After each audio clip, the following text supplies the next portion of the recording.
Eastern Time, live every night, 5 nights a week. And I am there to be your MBFF. That's right.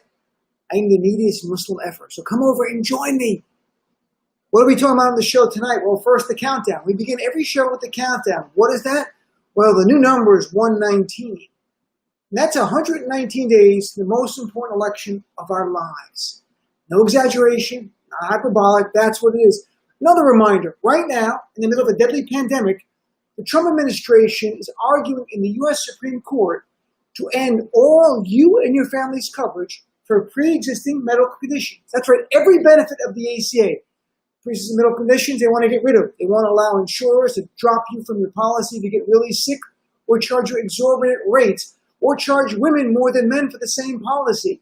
And the list goes on. Every benefit of the ACA, Trump is trying to eliminate because it was an Obama achievement. Even though Americans, solid majority, support the ACA, an overwhelming percentage of Americans, including Republicans, support having mandatory coverage for pre-existing conditions, which means you don't get charged more because you have a prior pre-existing condition. That's the key to this coverage on the ACA. So today, Donald Trump was doing his thing, open up the schools, screaming about stuff. I found it interesting that his niece's new book is coming out, Too Much and Never Enough. We learned in the book, if it's true, I don't know if it's true, that Donald Trump had someone else take the SATs for him when he was applying to college. And this should not be any surprise Trump cheated on the SATs. Trump cheated on all three of his wives, including Melania. But I think the upside for cheating on the standardized tests, probably hush money payments are much lower. That's the upside for Trump. Worst part of all of this is that people are learning that Donald Trump's first 2 years in college spent at Fordham University. Then he went to Wharton. The downside is I went to Fordham. No one who went to Fordham is happy that Donald Trump spent his first 2 years there before he went to Wharton. We hope all 4 years were there. So sad news is COVID-19 cases continue to explode. 28th day in a row. We have 28 days in a row of the moving average in our nation of cases going up. It's heartbreaking. You've got hospitals at capacity in Florida, Arizona.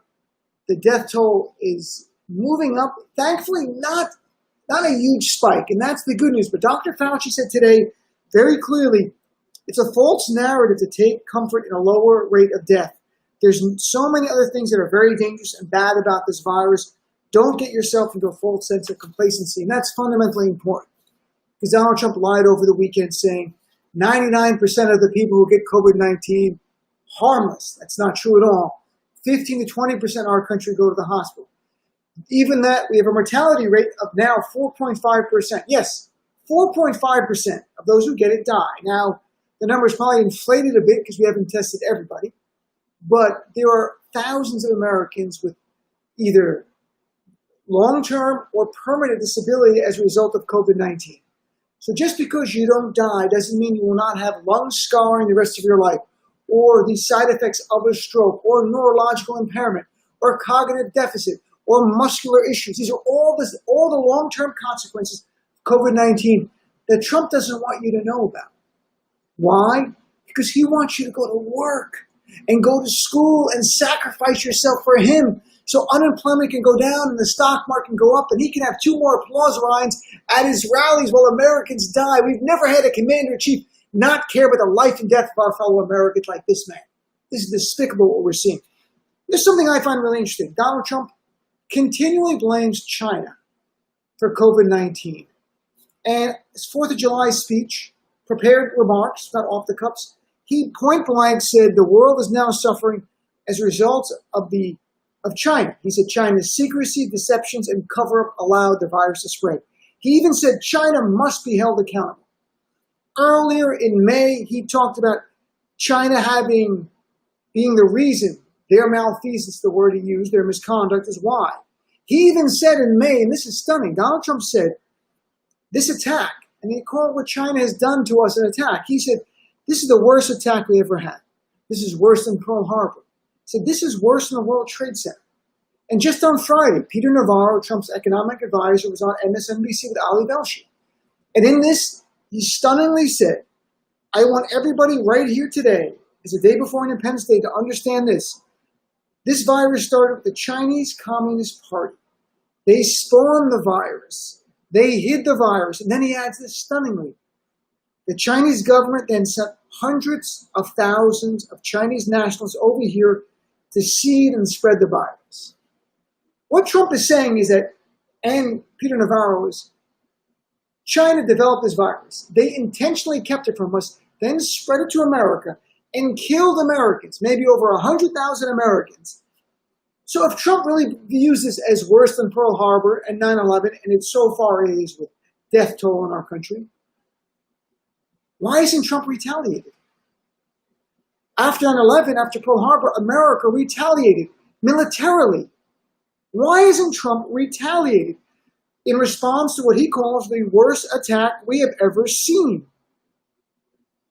In fact, not only has he not retaliated, on June 22nd, when there was press reports that the China trade deal was ending, Donald Trump tweeted, no, he tweeted, the China trade deal is fully intact. What? We still have a fully intact trade deal with China after Trump is telling us that they intentionally have slaughtered over 100,000 Americans? That's what he's saying to us? That would be like after Pearl Harbor, FDR saying, not only not retaliating against Japan, but saying, Japan trade deal is fully intact. That's how stunning this would be. The closest thing we have to retaliation by Trump, and I'm not even exaggerating, today we learned, I'm not kidding, they might ban TikTok. I'm not kidding, it's a Chinese app. Mike Pompeo said today we were seriously looking into banning TikTok. But that's not in response to the attack of COVID-19. It's due to national security concerns about having these apps on our phones. To remind everyone, Trump ordered the killing of the Iranian general Qasem Soleimani in January. Why? He justified it by saying, quote, Soleimani had killed hundreds of American civilians and servicemen. Well, China, as Trump has told us, has killed over 100,000 Americans. It has killed beloved mothers and fathers and grandmothers and granddaughters, friends, EMT, doctors, friends of mine, a friend I grew up with. They've killed them all. That's what Trump is saying. In fact, we've lost, in the last 5 months, more Americans to COVID-19 than all those who died in the Korean War, the Vietnam War, the Iraq War, and the Afghanistan War combined. That was 101,000. We've lost over 130,000 to this. So I want to be clear. I'm not a neocon. I'm not banging the drums for war. But we need answers to these questions, and we need the media to press Trump. Is Donald Trump saying to us, and he should be pressed on this, that China did intentionally attack our nation? Or is Donald Trump lying? So is he either a coward for not retaliating against China? Or is he lying to us for political reasons? We need answers here. I hope the media at the next time there's press conferences challenge Donald Trump. You've said China attacked us. You said this is the worst attack than Pearl Harbor. Then why have you not responded? There's been no economic sanctions. There's been no going to the UN to get a declaration that China attacked us in the world. There's been no breaking of the trade deal. There's not even a hint of military action. Why? If Trump is telling the truth, we need to know. And if he's lying, we also need to know. And I know you're saying Trump lies all the time. That's true. But if Trump is lying about this, this is the most despicable lie of all. Trump is lying to the families who have lost loved ones, who lost beloved parents and grandparents and spouses and children. That's who he's lying to, because he has failed our nation so badly that he's trying to blame another country for it that is not responsible. Because if they are responsible, it's an act of war. So what's it going to be, Trump? If what you're saying is true, it's an act of war. China attacked us. We have to respond. We have to respond clearly. Economic sanctions and threat of military sanctions. Or the media must do their job. And as I suspect, Trump is a liar. We know he's a liar. And call out one of the most despicable, sinister lies of an entire sea of lies in this campaign.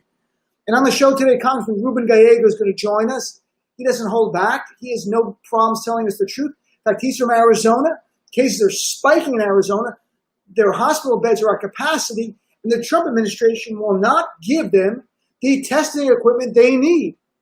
Then we got Danny Savalas from MSNBC, our weekly Law and Disorder. Hope you'll join us. Again, my show, join us, be a part of the conversation. Call in Sirius XM, channel 127, 6 to 9 p.m. Eastern Time. If you don't subscribe, go to the Sirius XM website. You can get a free trial, tune into the show, be a part of the conversation.